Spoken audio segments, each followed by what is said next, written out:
아침 말씀. 오늘 본문 말씀은 사도행전 2장 22절에서 36절입니다.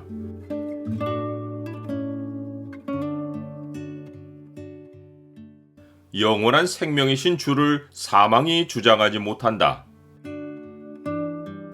오늘 본문을 약속의 창으로 보면 예수님이 부활하심으로 인하여 지켜진 약속이 무엇인지가 보입니다. 약속의 창을 보여주는 구절은 2장 33절입니다.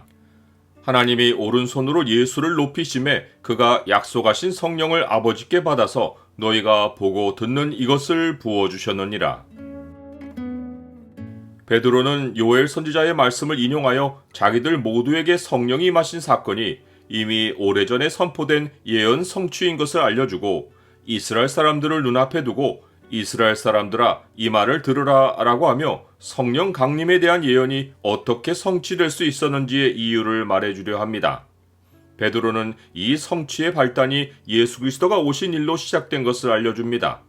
이스라엘 사람들아 이 말을 들으라.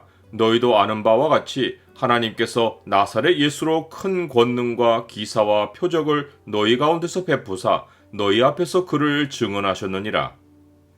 너희도 아는 바와 같이 라는 말은 유대 땅에서 예수님의 공생의 사건을 모르는 이가 없다는 사실을 암시한 것입니다. 예수님의 사역은 처음부터 사람들의 이목을 집중시켰습니다.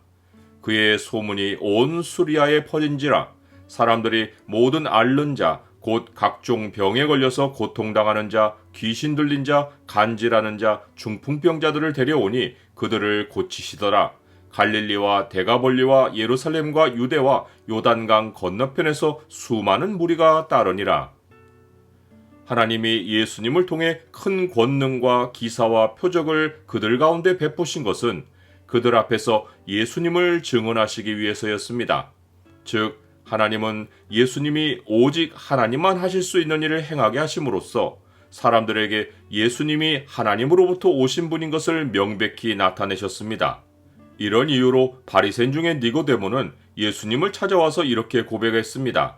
그가 밤에 예수께 와서 이르되 랍비여 우리가 당신은 하나님께로부터 오신 선생인 줄 아나이다. 하나님이 함께 하시지 아니하시면 당신이 행하시는 이 표적을 아무도 할 수 없음이니이다. 그러나 사람들은 예수님이 하나님 아버지로부터 오셨다는 부인할 수 없는 증거들을 보았음에도 불구하고 법 없는 자들, 곧 이방의 로마인들의 손을 빌려서 못 박아 죽였습니다. 물론 예수님이 십자가에 못 박히신 것은 하나님께서 정하신 뜻과 미리 아신 대로 내준 바 되신 것입니다. 사람이 마음으로 계획해도 하나님이 허락하지 않으시면 어떤 일도 진행하지 못하는데 예수님이 사망에 처하신 것은 창세전에 하나님이 자기 백성을 위해 작정하신 일입니다. 그러나 사람들이 자기들이 지은 죄에 대한 책임을 면하지 못하는 것은 그들이 하나님의 뜻에 동의해서 예수님을 죽인 것이 아니라 오히려 그 반대로 철저히 하나님을 대적하려고 그 일을 했기 때문입니다. 그들은 절대적으로 자기들의 의지로 그 일을 행했습니다. 이렇듯 사람들이 죽인 예수님을 하나님이 사망의 고통에서 풀어 살리셨습니다. 그 이유는 너무도 명료합니다. 이는 그가 생명이시기에 사망에 매여 있을 수 없었기 때문입니다. 예수 그리스도는 영원한 생명이셔서 어제나 오늘이나 영원토록 동일하십니다. 그러하기에 예수님은 2000년 전 유대 땅의 모습을 드러내신 것만 아니라 그보다 1000년을 앞서 있던 다윗이 예수님을 주목하고 이렇게 고백했습니다. 내가 항상 내 앞에 계신 주를 배웠으며 나로 요동하지 않게 하기 위하여 그가 내 우편에 계시도다. 다윗은 자기 앞에 계신 주를 나로 표현하며 주님의 부활을 예언했습니다. 누군가는 다윗이 자기 자신에 관해 말한 것이라고 할 수 있는데 베드로는 다윗이 죽어 장사되어 그 묘가 오늘까지 우리 중에 있는 것이 그가 말한 내용이 자신에 관한 것이 아니라 그리스도의 부활을 말한 것이라고 확인해 줍니다. 다윗은 선지자로서 그리스도의 부활을 미리 보고 예언한 것입니다. 나는 내 안에 계신 주님으로 인하여 죽음이 나를 두렵게 할 수 없다는 사실을 믿습니까? 베드로는 하나님이 이 예수를 살리셨고 이 일에 대하여 우리가 증인이라고 말합니다. 하나님이 예수님을 살리시고 오른손으로 예수님을 높이시어 하나님 보좌 우편에 앉게 하심으로써 예수님은 약속하신 대로 성령을 아버지께 받아서 부어주셨습니다. 예루살렘 사람들이 성령이 임하는 일을 보고 들은 것은 그들이 십자가에 못 박은 이 예수를 하나님이 주와 그리스도가 되게 하셨다는 명백한 증거입니다. 이제 남은 일은 예수님이 원수를 발로 딛고 만물의 통치자로 서시는 것입니다. 다윗의 예언의 남은 성취는 주님의 영원한 통치입니다.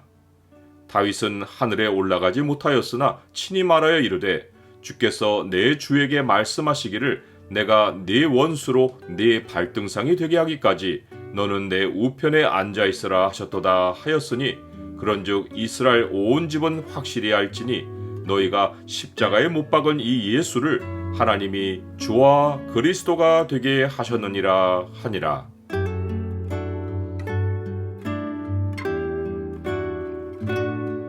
주님, 주의 살아계심은 영원합니다. 주는 생명이시기에 사망이 주를 주장할 수 없습니다. 주께서 제 안에서 성령으로 살아계시오니 사망이 저를 주장하지 못할 줄 믿습니다. 죽음을 두려워하지 않고 생명을 기뻐하며 살게 하옵소서. 예수 그리스도의 이름으로 기도드립니다. 아멘.